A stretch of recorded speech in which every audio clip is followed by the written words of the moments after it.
I had a dream a few days ago, or maybe it was more of an experience. I remember waking up in the middle of the night and just looking around my room. This wasn't unusual by any means. There have been many times I woke up in the middle of the night, but this time it would be a little bit different. I remember laying there in my bed and all of a sudden a voice or something came into my ears.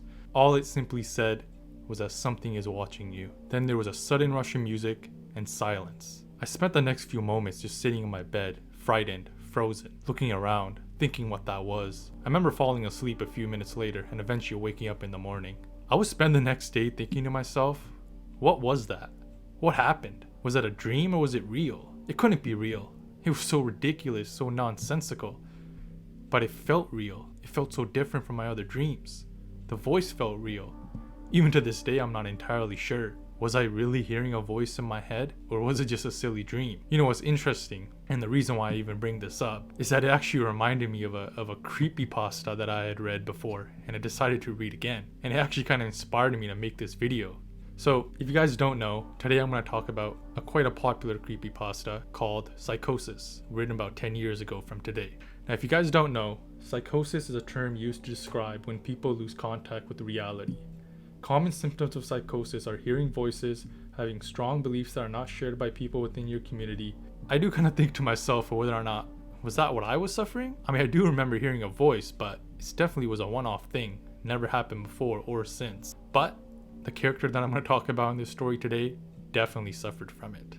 Now, if you guys don't know, Psychosis is written in the format of a journal. It's a journal kept by the main character, John. He begins his first entry on Sunday and eventually continues to write in it throughout the week till Friday, with the last entry eventually being made on an unknown date. Throughout this story, you see John himself suffer from psychosis. He thinks he's seeing things, hearing things. He can't prove anything, but he thinks something weird is going on. You see throughout this story him slowly descending into more and more paranoia, fear, and delusions. Now in this video, I'm going to summarize the entire story, do a little bit of analysis, give you my opinion, and kind of explain what's going on. So I hope you enjoy the journey.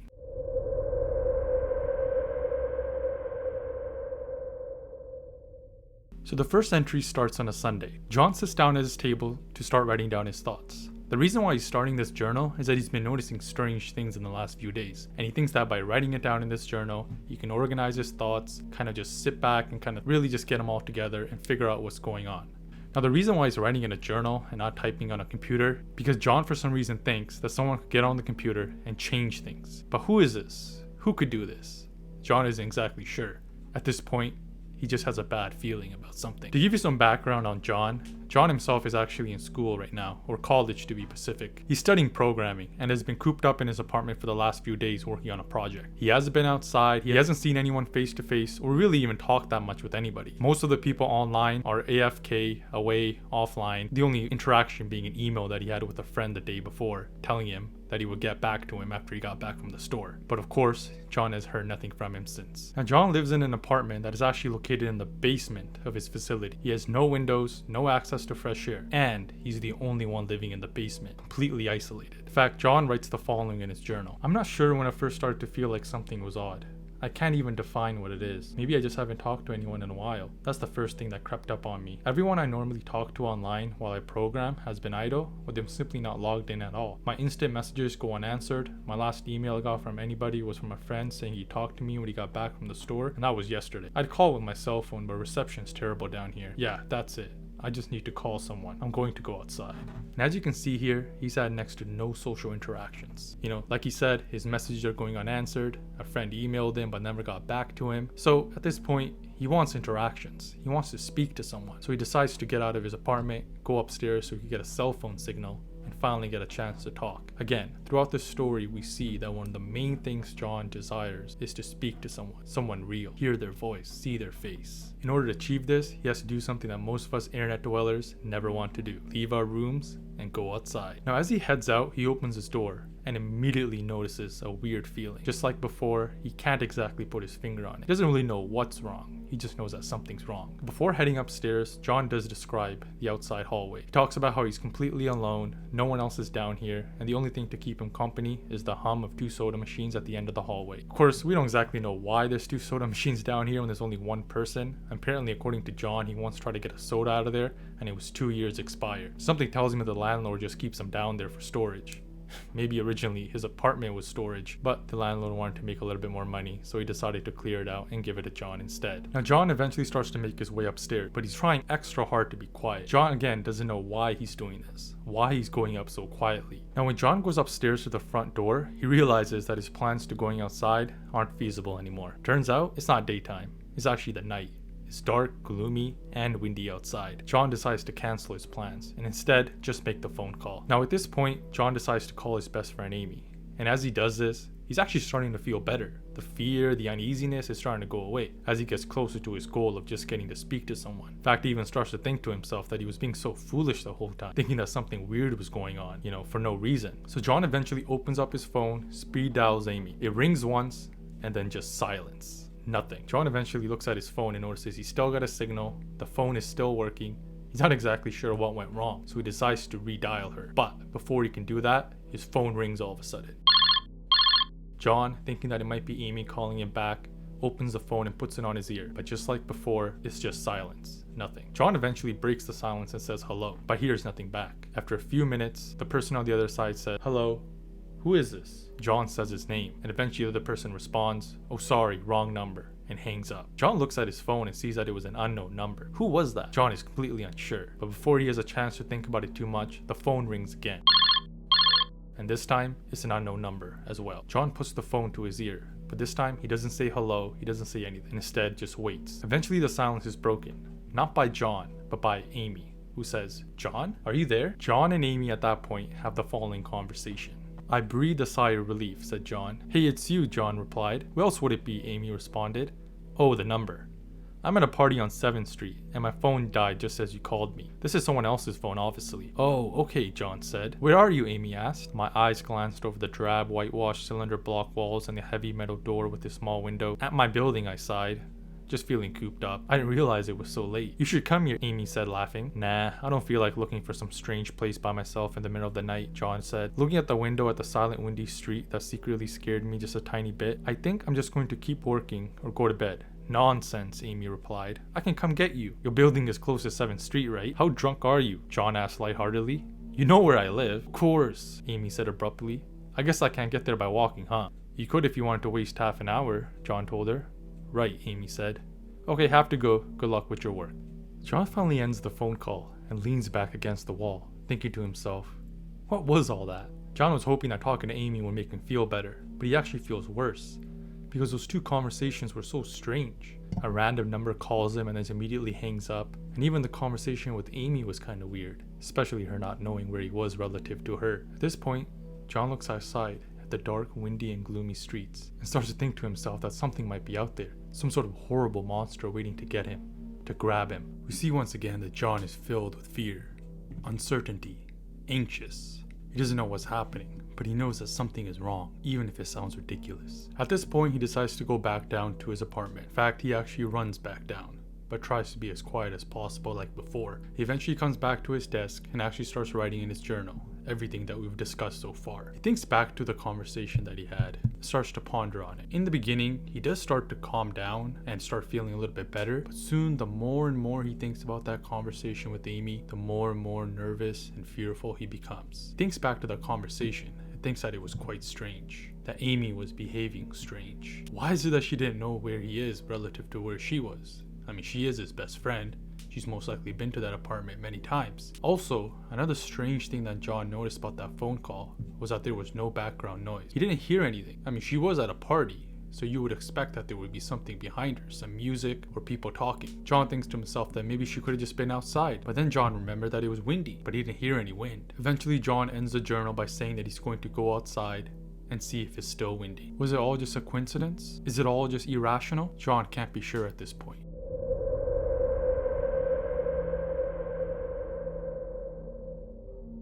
At this point, the journal skips to Monday, the day after, and John begins the journal by writing about how he once again wants to go outside. When he finally awakens, the first thing he's going to do is go outside, get some lunch, and hopefully run into someone familiar and have a proper conversation. However, before he can do anything, he hears a sudden sound.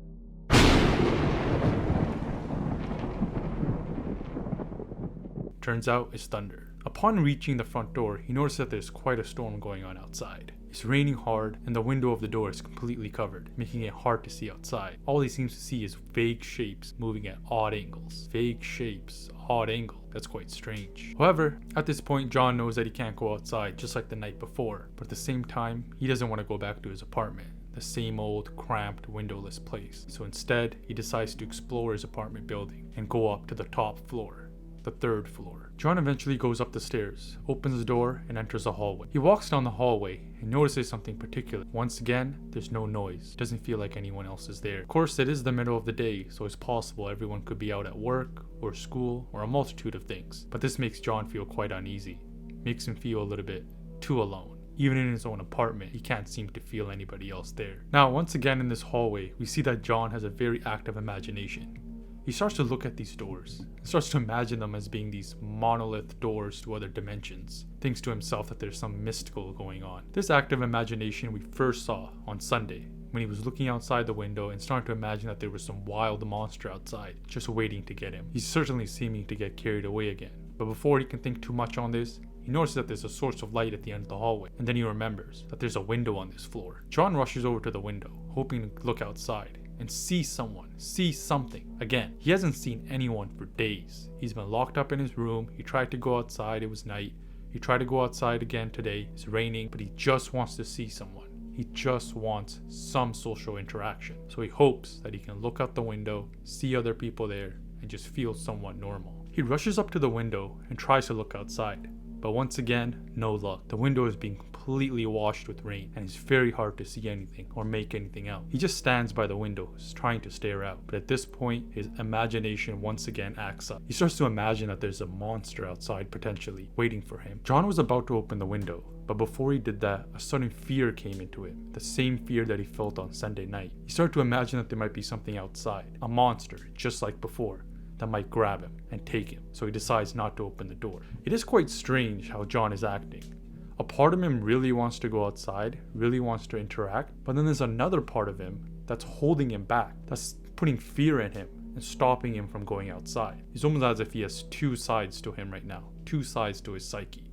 One that's pushing him to go outside, and then another one that's keeping him in. At this point, John comes up with an idea to see if there really is something outside. He's going to run down to his apartment, grab a webcam, bring it back, set it up, fling the window open, and see if it catches anything while he runs away. However, he realizes that it's probably not going to be possible to bring a webcam up here. So instead, he changes the plan. Instead, he's going to take the webcam into his hallway in the basement and set it up at the end of the hallway between the two soda machines. Then, he's going to run up to the front door, fling it open, run back into his apartment, and see if he can catch anything. See if there really is a monster out there. So, he does exactly that. Flings the door open, runs back into his apartment, and then watches on his computer to see if he can catch anything on the webcam. But as he sits there watching, he sees nothing, hears nothing. Turns out, maybe this monster was just in his imagination. However, as he's on his computer, he notices something.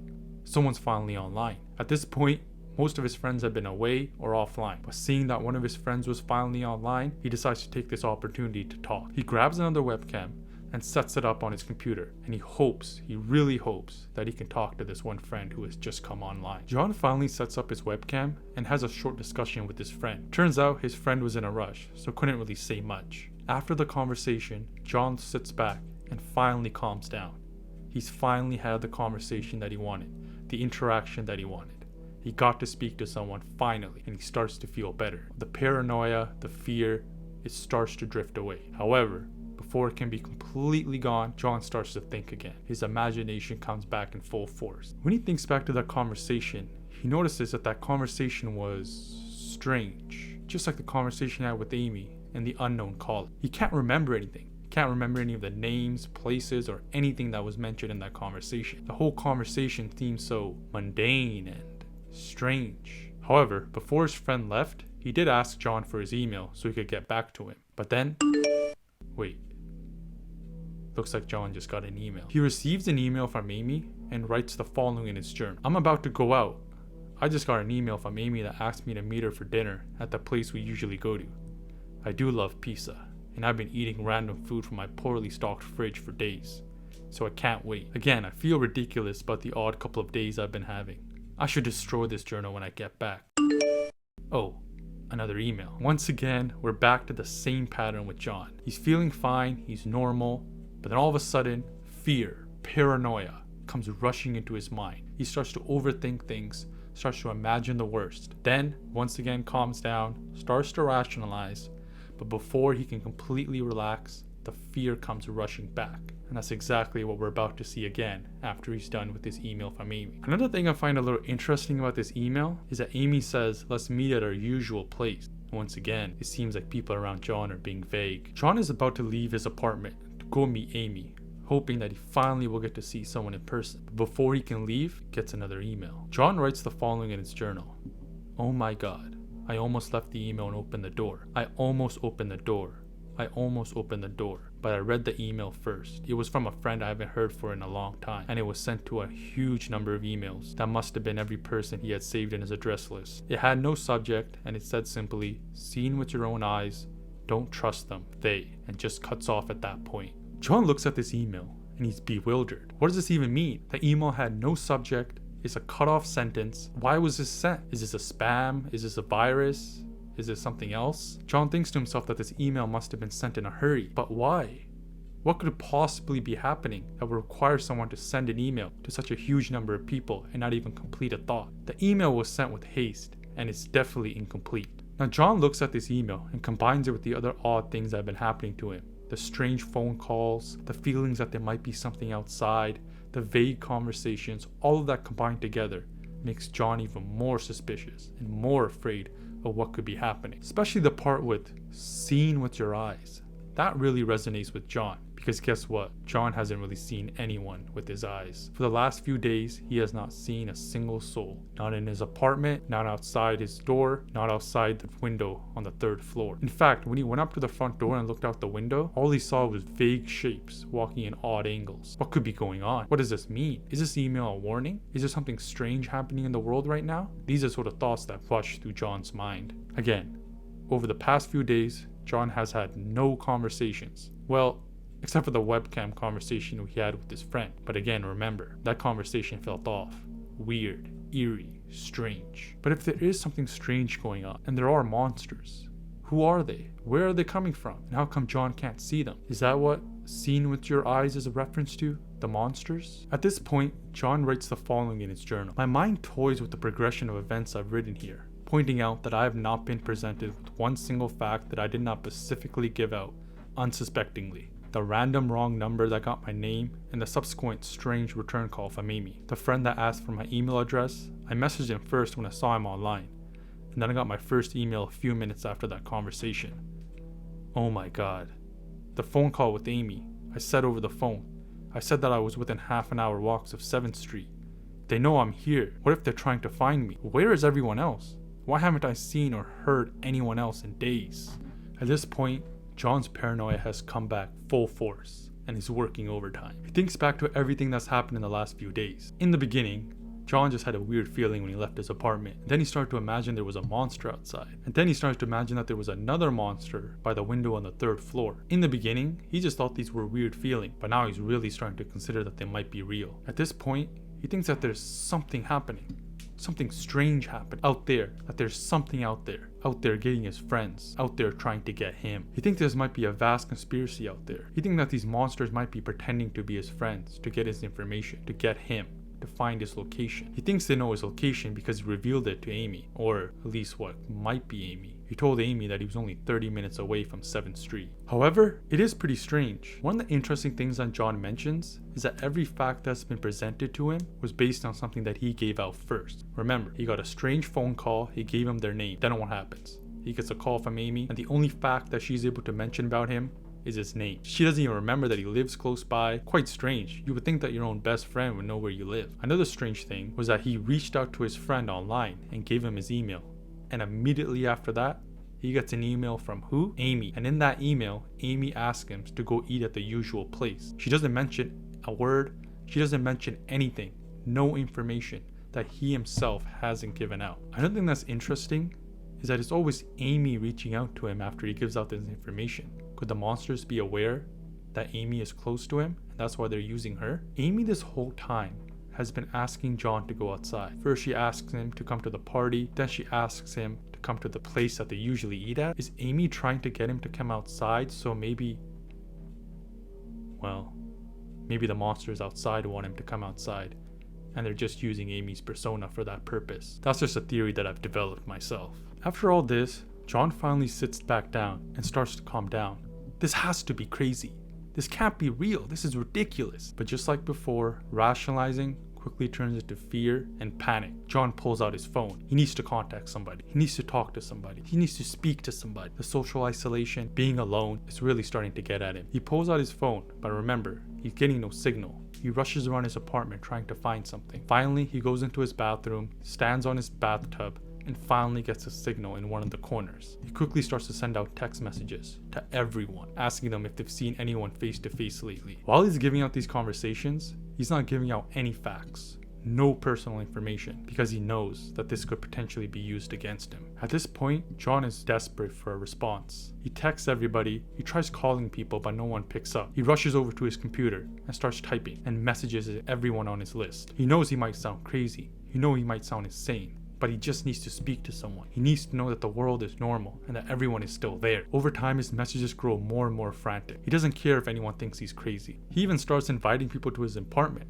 because, again, he just wants to see someone. He just wants to know that everything is normal. His desperation is growing and growing and growing. He ultimately just wants to prove that the world is normal, that it hasn't been taken over by monsters, and that he isn't just all alone. At this point, I do wonder if John is becoming insane. I mean, how could monsters take over the world and John notices nothing? I mean, sure, he's been cooped up in his room for a couple days, but can the whole world truly get taken over? I mean, wouldn't if someone messaged, someone sent more warnings? Quite illogical. I mean, he was just sitting in his room doing a programming project and the whole world gets taken away? Well, I guess on the plus side, he doesn't have to hand it in. But of course, I'm pretty sure he would prefer that the world would remain normal. John ends the entry for Monday by saying that he tore his apartment apart, looking for something that he could use to contact the outside world. He eventually ends the entry by saying that he's gonna tape his phone to the ceiling just in case, to make sure that he doesn't lose a signal. And that's how the entry for Monday ends. At this point, it's kind of hard to say what's really going on. Is John going crazy?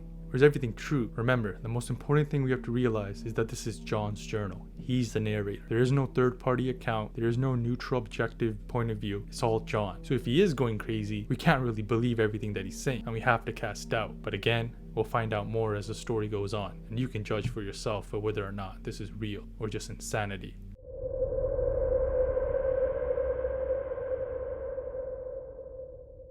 Tuesday. John now sits down at his desk and starts to write down the events of Tuesday. As he wakes up in the morning, he is startled. The phone rings. He rushes over, picks it up quickly, holding it in the corner to make sure that he doesn't lose the signal. As he says hello, he notices that it's Amy. She saw his messages, and she's been trying desperately to contact him, ever since their last discussion on Sunday actually. She tells John that she's going to come over. She got very worried about his frantic messaging and just wants to come see him. At this point, she doesn't ask him about his location and just happens to know. Now this does bring some relief to John, because this makes him think that she has to be the real Amy, because he never said anything about his location. He never said where he was. So her knowing by herself has to mean that she's the real Amy and not some fake impersonator. At this point, John once again calms down. Relief comes over him, and he starts to think about just how foolish he's been this whole time. In fact, he even thinks about throwing away the journal, thinking that this is all ridiculous, that the journal is actually making things worse, that him writing things down and overthinking everything is making him more paranoid. However, this calm is temporary, and it will break again, as we'll see later on. John remarks the following in his journal. I don't even know why I'm writing in it now. Maybe it's just because it's the only communication I've had all since God knows when. I look like hell too. I looked in the mirror before I came back in here. My eyes are sunken, my stubble is thicker, and I just look generally unhealthy. My apartment is trashed, but I'm not going to clean it up. I think I need someone else to see what I've been through. These past few days have not been normal. I am not one to imagine things. I know I've been the victim of extreme probability. I probably missed seeing another person a dozen times. I just happen to go out when it's late at night, or the middle of the day, or when everyone was gone. Everything's perfectly fine. I know this now. Plus, I found something in the closet last night that I think has helped me tremendously. A television. I set it up just before I wrote this, and it's on in the background. Television has always been an escape for me, and it reminds me that there's a world beyond these dingy brick walls. Once again, we see John trying to rationalize the situation. He is a programmer after all, so thinking logically and looking at the facts is probably normal to him. Everything that's happened is just probability. It's just chance, right? Again, John realizes that what he really needs is social interaction.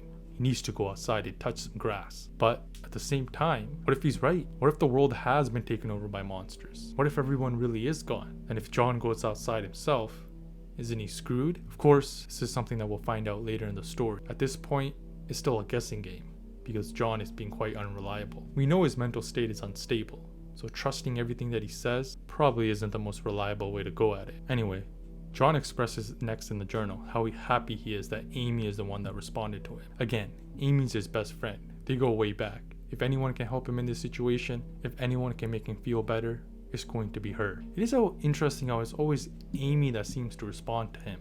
How it's almost Amy that's trying to contact him. She called him after he sent out the frantic messages. She emailed him when no one else was, and she was the only person to have any conversation with him on the phone. It is pretty strange, but again, this could just be probability. But again, before John can think too much about it, there's a knock at the door. John goes up to the door and he wonders to himself if this really is Amy, or if this could be something else. He goes over to his computer to look through the webcam, the same webcam that he has set up at the end of the hallway between the two soda machines. But he can't seem to see anything. Could it just be bad positioning? He eventually talks through the computer. The webcam itself has speakers in it, and he calls out to Amy and tells her about the camera that he has set up. Amy walks over to the camera, looks into it, and smiles. John tells her that this must be weird. He's been having a very bad few days recently, and Amy simply responds, "Must have." Amy at this point asks him to open the door so she can come in. But is this Amy? These are the thoughts that rush through John's mind. You see, John is still paranoid. He has to be sure. He has to make sure that Amy is really there. So he decides to test her, ask her a question that only the real Amy would know. He asks Amy to say something about them, to say something about John, something that only he or she would know. And Amy decides to bring up a particular story from their past about how they first met. Amy is weirded out by the request, but she essentially recounts how they randomly met at a playground once, a playground that they were both too old to be in. John was relieved by this response, and the fear faded again, just as quickly as it arrived. Again, we see the same pattern. He's paranoid, he's afraid, and then he turns and he's calm and relaxed. But of course, we know there's a pattern. We know that this level of calmness will be followed with more paranoia and more fright. Again, for the current time, this is enough to convince him. Of course, this is the only thing the real Amy would know. No way that anyone impersonating her could possibly figure this information out, because there wasn't really anyone else there, only them two. John at this point runs to the bathroom to fix his hair. He walks to the door and places his hand on the doorknob, once again realizing how ridiculous he has been. But again, like I said before, there's a pattern, and the fear comes rushing back into him. As he begins to open the door, he notices that the webcam in his room, the same webcam he had a strange chat earlier in the week. John writes the following in his journal. Its silent black spear lay haphazardly tossed to the side, its lens pointed at the table where his journal lay. An overwhelming terror took me as I realized if something could see through the camera, it would have seen just what I wrote about the day. I asked her for any one thing about us, and she chose the only thing in the world that I thought they or I did not know, but it did know. It could have been watching me the whole time. Fear, paranoia, and irrationality are rushing back into John, overcoming his senses again.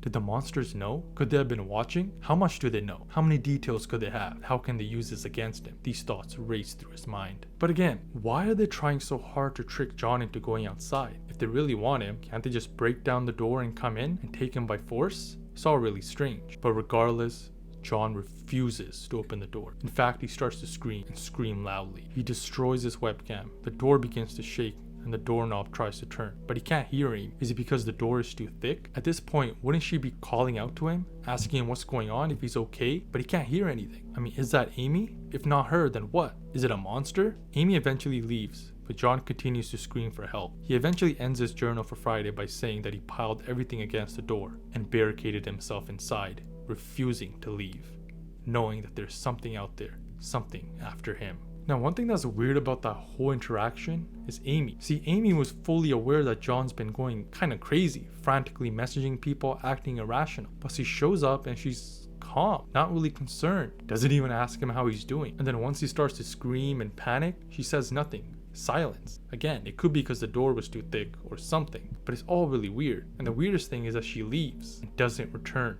for 3 days. This is something that we'll see later on. But again, this is Amy, his best friend. If she really cared about him, she'd be back the same day with paramedics, police, whatever. But she doesn't come back for 3 days. She just leaves. And John eventually goes to sleep. I mean, if it was me and my best friend was acting this way, I would get the authorities on the same exact day and try to solve this problem. I wouldn't leave my friend in that state. It's also strange. Maybe John is onto something. Earlier on Sunday, Amy didn't seem to know exactly where John even lived. This whole time, Amy's been acting very strange. But the journal eventually ends, and John writes nothing else for the day. In fact, he doesn't write anything for the next few days, as the next entry is on Friday. Wednesday and Thursday are left blank.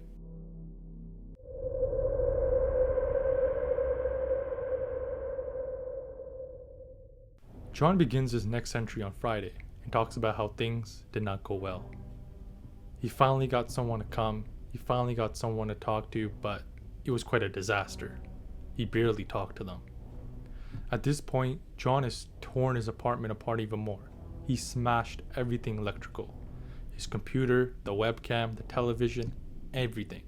Because at this point, John is afraid that the monsters could use this technology to see him, to hear him, and to get information from him. Just how they got his name, his address, and email, and everything else. He thinks to himself over what else they could have taken from him, what other information they might have. At this point, paranoia and fear have mostly taken over. He thinks back to Amy and how this whole time she's been trying to get him to go outside. First to come to the party, then for pizza, and then finally to open the door and let her in. But here's the thing, what is going on with Amy? Is she one of these entities, one of these monsters, or is she controlled by them? At this point, John thinks to himself, is it just probability? Probability that he goes outside when no one's around? Probability that he received a spam email at the right time? The fact that he got a weird phone call just at that time? Maybe it's all probability. It's all just chance. Nothing weird happening. But on the other hand, it could also be probability that he survived this whole time, that he has managed to evade the monsters. His fears kept him inside, prevented him from opening the window, opening the door, and from destroying his webcam and stopping them from seeing anything else. However, John eventually did open the front door when he decided to pull that little experiment with his webcam. Could that be when they got in? Could that be when he finally messed up? I mean, Amy did arrive after that, didn't she? But again, the biggest thing in John's mind is that email.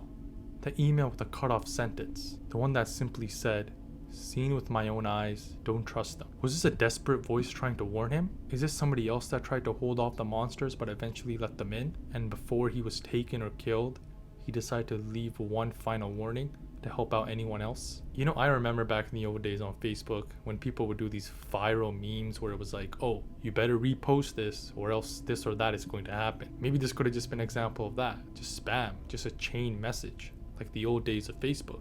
But John was a little too gone at this point. Only the extreme was possible in his mind now. He's set in his belief. He truly believes that there's monsters out there. Monsters that are trying to get him. Monsters that are trying to find him. But here's the question. Why can't the monsters just come in? I mean, why is the door stopping them? It's quite strange. And John comments the following in his journal. Why can't they get in? It knocked on the door. It must have some solid presence. The door. Image of those doors in the upper hallway as guardian monoliths flash back in my mind every time I trace this path of thoughts. If there is some phantom entity trying to get me to go outside, maybe it can't get through doors. I keep thinking back over all the books I've read or movies I've seen, trying to generate some explanation for this. Doors have always been such intense foci of a human imagination, always seen as wards or portals of special importance. Or perhaps the door is just too thick. I know that I couldn't bash through any of the doors in this building, let alone the heavy basement ones. Aside from that, the real question is, why does it even want me? If it just wanted to kill me, it could have done it so in a number of ways, including just waiting until I starve to death. What if it doesn't want to kill me? What if it has something far more horrific fate in store for me? God, what can I do to escape this nightmare? This whole door thing seems to be the only thing that has John doubting everything. I mean, again, why can't these things get through doors? Why are doors holding them back? Also, if John has managed to evade these monsters, I'm sure many other people could have as well. And if that's the case, wouldn't John have seen something more? More people warning him? More people sending emails? Or, when he turned that television on, shouldn't he have seen some warnings or the government or somebody saying something? It's quite strange that only John could be the one left. Surely there would be more people. John also thinks to himself, what exactly do these entities want? Again, if they wanted to kill him, they could just wait outside and wait for him to starve or something like that. But maybe instead they want him. Maybe they want to enslave him or take something from him. Maybe that's how they enslave the others. Maybe Amy's enslaved. His friends are enslaved, and that's what they want for him. But again, before he can think too long on this, there's another knock on the door. John goes up to the door, and it turns out that Amy is back. But this time she came with 2 police officers and a psychiatrist. She came back after 3 days. Again, this was weird, and John notices this as well. Why did it take 3 days? Did it take 3 days for them to come up with some sort of a solution to figure out how to help him? Again, if I was the best friend or anybody else, I would have came much sooner. I would have been there on the same exact day, but the fact that Amy took 3 days is definitely making this all seem much stranger. This time, John can hear them through the door, which again makes the last encounter even stranger. This means that he could have heard Amy, but Amy didn't talk for whatever reason. John wonders if their voices could be fake. Maybe they're simulating human voices and trying to trick him into opening the door. Of course, he can't look outside. He smashed his computer and doesn't have access to the webcam outside anymore. But why did it take him 3 days? Again, John writes the following in his journal. Maybe it took them 3 days to think of what to say to me. The psychiatrist's claim could be pretty convincing if I decided to think this has all been a crazy misunderstanding and not some entity trying to trick me into opening the door. The psychiatrist tries to speak to John. He tries to rationalize with him and telling him that John is suffering from a case of cyber psychosis, and apparently it's a nationwide epidemic. Thousands of people are having breakdowns, with many of them receiving strange emails as well. The psychiatrist explains that the suggestive email got through somehow. John notes the following in his journal. I think he means spread throughout the country inexplicably, but I'm incredibly suspicious that the entity slipped up and revealed something. He said that I'm a part of a wave of emergent behavior, and that a lot of other people are having the same problem with the same fears, even though they've never communicated. John believes that others may be resisting, and that the email that broke through was a warning that went out and the monsters couldn't stop him. He continues with the following. That neatly explains a strange email about eyes that I got. I didn't get the original triggering email, I got a descendant of it. My friend could have broken down too and tried to warn everybody he knew against his paranoid fears. That's how the problem spreads, the psychiatrist claims. I could have spread it too, with my texts and instant messages online to everybody I know. One of those people might be melting down right now after being triggered by something I sent them, something they might interpret any way that they want. Something like a text saying, "Seen anyone face to face lately?" The psychiatrist told me that he didn't want to lose another one, and that people like me are intelligent, and that's our downfall. We draw connections so well that we draw them even when they shouldn't be there. He said that it's easy to get caught up in paranoia in our fast-paced world, constantly changing place where more and more of our interaction is simulated. John thinks on the explanation that we just given to him. He looks at it and he thinks it's quite reasonable. He seems to explain everything, it ties everything together. He was just afraid. It was a chain email that got to him and made him paranoid, and he probably spread it to others. It's cyber psychosis. It all makes sense, or at least John wants to believe that it makes sense. Because again, John wants to escape the nightmare that he's in. He wants to believe this. He wants to believe that the world is normal, and that he's not alone, and that there aren't monsters out there trying to get him. Surely this explanation is better than believing that some Lovecraftian entities have taken over the whole world. Everything John has been imagining seems foolish compared to this explanation. I mean, think about it. If John doesn't believe this, what's his plan? What's the end game? Just stay in the apartment till you starve? At this point, John genuinely wants to open the door. He wants to open up and see people. He wants to see Amy. He wants to see real humans. The explanation is reasonable, and he has every desire and every reason to believe it. It makes sense. And that's exactly why he's not going to believe it. He can't be sure. He can't take the risk. Again, in John's mind, he thinks that these entities are hyper intelligent, that they've been using everything against him, trying to use his information, emotions to get to him. If he gets caught, he thinks that enslavement or other horrors beyond imagination await him. John at this point believes that the entities are faking everything. They're faking their voices, videos, sounds, phone calls, emails, everything. He believes that they're using signals and other things to influence the human body and control what you see and hear. At this point, the police start banging on the door, demanding him to open it and let them in so that they can help him. But the sound of banging on the door, is that fake as well? That's what John wonders. John wonders if they're controlling the wavelengths and putting sounds into his ears. If the monsters can control what he hears and sees, then everything could be fake. If they get in, will he even see them? Will his eyes be deceived? Can he trust his own eyes? The previous email was talking about seeing them. Was it a warning about your own eyes? Could his eyes be tricked and deceived in the same way as a camera? Such as when Amy deceived the camera when she first arrived? Remember, he couldn't see her, so she could have been influencing that as well. John concludes that his eyes can be tricked by monsters and used to control him. He realizes that his very eyes themselves are a liability, so he gouges them out.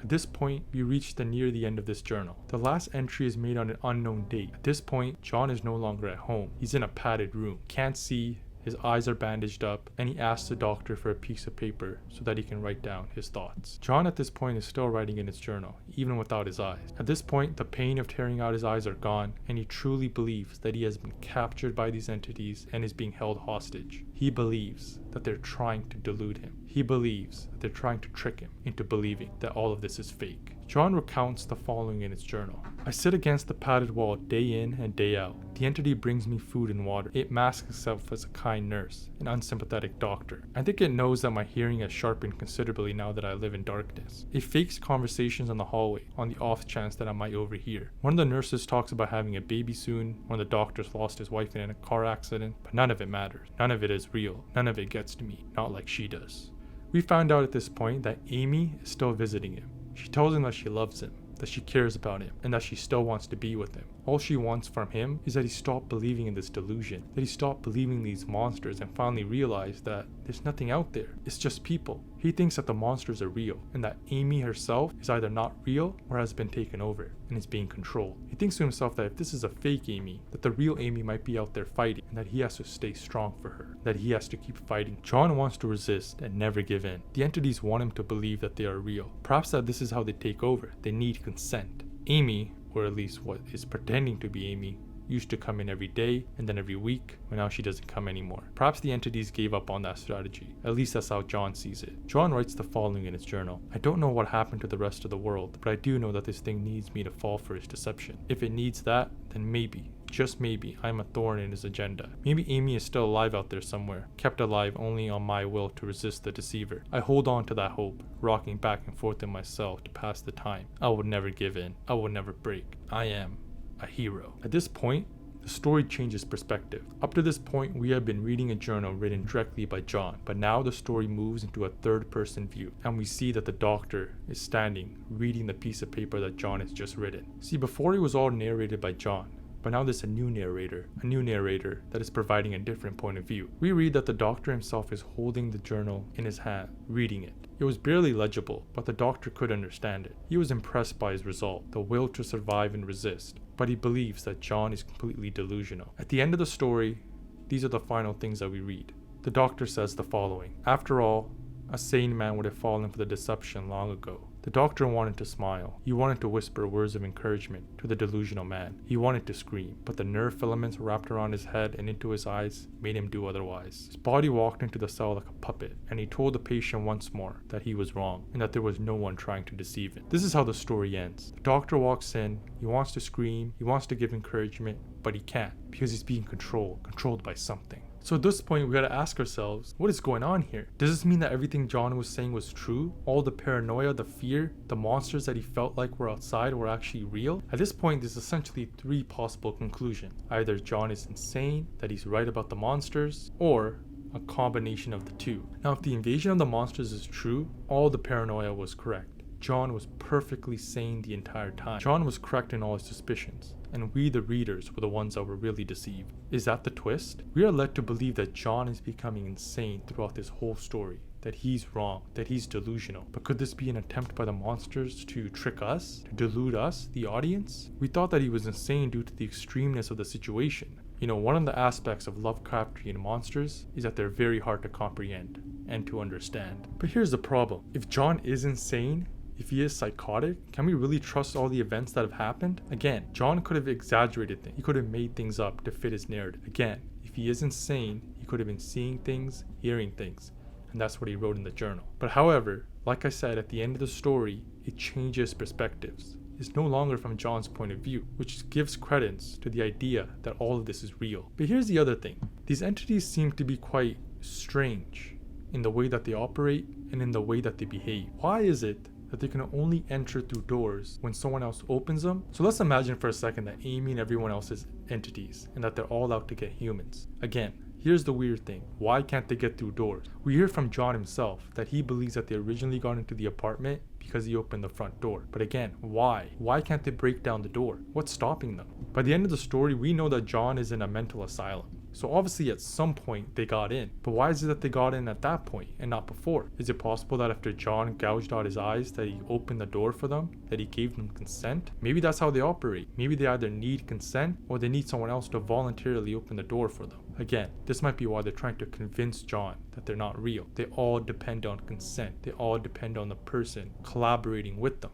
That might just be how the entities are wired, how they operate. Also at the end, we see that these entities are controlling the humans through nerve filaments wrapped around the head of their host. But here's the thing, when Amy arrived, she didn't have these on her. John couldn't see her on the webcam at the beginning. So maybe it's possible that they were hard to see through the camera, or maybe John was right in that they can alter signals and wavelengths. It can even deceive your eyes and hide things from you. Again, it's possible that on the webcam they could have used the control of wavelengths and light and everything to hide the filaments from John, to make it look like that Amy was perfectly normal. When he told her that he can see her through the camera, maybe the entities altered the video at that point to show Amy as normal. Again, he couldn't see Amy before, he could only see her once he called out to her, once the entities became aware that he had eyes in the hallway. I suppose that this conclusion would explain the strange email talking about the eyes. The strange conversations could be due to these entities not yet having mastered human communications, and that they're trying to pry for personal information. In the end, John recounts how he believes that the entities are having a conversation near him to deceive him, but John thinks that it doesn't seem human. Everything is too perfect, flawless, and too real. The fact that Amy didn't even know where John originally lived relative to where she was at the party, and the fact that there was no background noise, the party thing was definitely a lie. It's possible that the entities couldn't access our memories and needed John himself to surrender his location. I suppose this is why the email was talking about the eyes. The entities deceive the eyes. They can control what you see to make everything seem normal. Furthermore, we know that the strange conversations have been going around John when he's been at the asylum. That could be an example of the entities not yet having mastered human communications and them trying to pry for personal information. In the end, John recounts how he believes that the entities that are having conversations near him are doing so to deceive him. And John says that he doesn't even sound human. Everything is too perfect, flawless, and too real. And again, before, the fact that Amy didn't know where John originally lived relative to where she was at the party thing was probably a lie. It's possible that the entities couldn't access her memories, and John needed himself to surrender his location. Speaking of Amy, again, wasn't it strange that when she showed up, she wasn't worried at all? She wasn't concerned at all? Again, that kind of does prove the fact that she might be an entity, because these entities would have no reason to be worried or concerned. And again, if they haven't mastered human communication and human feelings, it makes sense why they wouldn't be that worried, because they wouldn't even know to be worried. When John started to scream, she didn't speak. She just left and didn't come back for 3 days. This behavior doesn't seem benevolent. This further backs up that it wasn't her, or at least she wasn't in control of herself. Instead, it was entities mimicking humans or controlling them and trying to mimic their behavior to trick John. Also, the fact that John wasn't warned about the entities on the news or his computer, save that one email, maybe that was again an example of how entities are using their control over signals and wavelengths to control what John can see. Now, of course, the other option is that John is simply insane. I mean, throughout the story, we see his mental state changing dramatically, jumping from calm to worry to calm to worry. He could be completely calm for 1 second, before you know it, he breaks.